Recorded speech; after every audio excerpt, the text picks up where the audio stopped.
অভি, শুনলাম তুমি নাকি পরীক্ষার হলে বইয়ের পাতাগুলো ছিঁড়ে ছিঁড়ে সবাইকে দিচ্ছিলে। ম্যাম, আপনিই তো বলেছিলেন বিদ্যা দান করলে কখনোই কমে না, বরং বেড়ে যায়। তাই আমি বিদ্যা দান করছিলাম ম্যাম। অভি, তুমি বলো তো ফুচকা কেন গোল হয়? ম্যাম, ফুচকা যদি গোল না হতো তাহলে সেটা ফচ করে মুখে ঢুকিয়ে নেওয়া যেত না, এবং যদি চারকোনা হতো তাহলে সেটাকে কেউ ফুচকা না বলে সবাই বিস্কিট বলতো। ম্যাম, এই কারণেই ফুচকা চারকোনা না হয়ে গোল মাপের হয় ম্যাম। আচ্ছা, তোমরা একটা প্রশ্নের উত্তর আমাকে দাও। পড়াশোনা না করে শুধু শুধু তোমরা স্কুলে আসো কেন বলো তো? আসলে ম্যাম, বাড়িতে থাকলে মা শুধু নানা কাজের ফরমাস দিয়ে আমাকে বিরক্ত করে। শুধু তাই নয়, কখনো কখনো গায়ে হাতও তুলে ফেলে ম্যাম।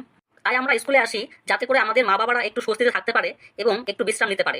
অভি, শুনলাম তুমি নাকি বাড়িতে আজকাল খুব মোবাইল দেখছো। তা মোবাইলে এমন কি আছে যে সবসময় মোবাইল নিয়ে পড়ে থাকতে হবে? ম্যাম, আমি তো মোবাইলে কোনো খারাপ কিছু দেখি না ম্যাম। আমি শুধু মোবাইলে মুখ বই দেখে পড়াশোনা করি ম্যাম। কি বললে? মুখ বই? সেটা আবার কি? ম্যাম, মুখ বই মানে হলো ফেসবুক। ফেস মানে মুখ আর বুক মানে বই, তাহলে ফেসবুক মানে হচ্ছে মুখ বই।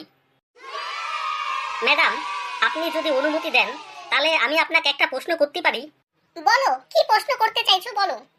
ম্যাডাম, সেদিন আপনার বাড়িতে টিউশন পড়তে গিয়ে দেখতে পেলাম দেয়ালে লেখা রয়েছে কুকুর হইতে সাবধান। কিন্তু ম্যাম, সেদিন থেকে আজ পর্যন্ত আপনার বাড়িতে আমি একটা কুকুরও দেখতে পেলাম না। তাহলে কেন লেখা রয়েছে কুকুর হইতে সাবধান? ও, এই ব্যাপার। আসলে তুমি তো জানো আমার বাড়িতে কুকুর নেই, কিন্তু চোর তো একথা জানে না। তাই আমার বাড়িতে চোরের উপদ্রব হয় না বললেই চলে। উত্তম, তুমি বলো দেখি, রুটিকে ইংরেজিতে কি বলে? ম্যাডাম, কোন রুটির কথা বলছেন? পাউরুটি না হাত রুটি? পাউরুটি নয়, বাড়িতে যে ছোট ছোট হাতে তৈরি রুটি বানানো হয় সেটা। ম্যাম, এই হাত রুটিকে ইংরেজিতে বলা হয় হুইল ডিক্স। হুইল ডিক্স নয়, হুইল ডিক্স নয়, বলো তোমার হেড ডিক্স। পল্টু, তুমি বলো তো DOOR ডোর মানে কি? ম্যাম, DOOR ডোর মানে দরজা। ডোর নয়, ডোর নয়, বলো ডোর।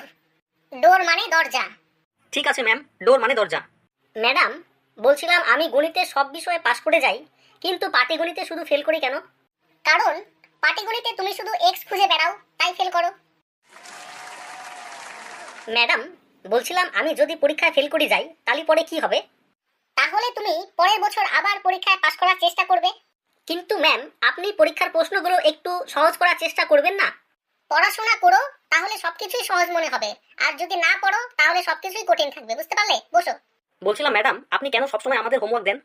তোমরা তো বাড়িতে গিয়ে স্কুলে সবকিছুই ভুলে যাও, আর তাই আমি হোমওয়ার্ক দিয়ে দিই যাতে করে তোমাদের স্কুলের কথা মনে পড়ে। তাহলে ম্যাম, আমিও স্কুলে এসে ঘুমাবো। কেন? তুমি স্কুলে এসে কেন ঘুমাবে? যাতে করে স্কুলে থেকেও বাড়ির কথা মনে পড়ে। ম্যাম, আমি যদি বই পড়ে পরীক্ষায় পাশ করে যাই তাহলে আপনি আমাকে কি উপহার দেবেন ম্যাম? পল্টু, তুমি যদি পরীক্ষায় নকল না করে বই পড়ে পাশ করো তাহলে আমি তোমাকে আরো বই উপহার দিব। এই রে, আরো বই উপহার দেবে? তার থেকে ফেল করাই ভালো। পল্টু, তুমি কিছু বলছিলে? না ম্যাম, তেমন কিছু নয়। আমি আসলে বলতে চাইছিলাম আমি আগামী 7 দিন স্কুলে আসবো না। তাহলে তুমি হেডমিস্ট্রেসকে একটা প্রেয়ার দিয়ে যাবে। এই রে, চালাকি করতে গিয়ে কঠিন সমস্যায় ফেসে গেলাম। বাপের জন্য কোনোদিন প্রেয়ার লিখিনি, হেড মিস্ট্রেসকে আমি আবার কি লিখবো?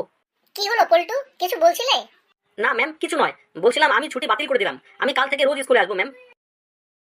শোনো, আজকের মতো ক্লাস এখানে শেষ করলাম। তোমাদের সঙ্গে দেখা হবে টিউশন ক্লাসে।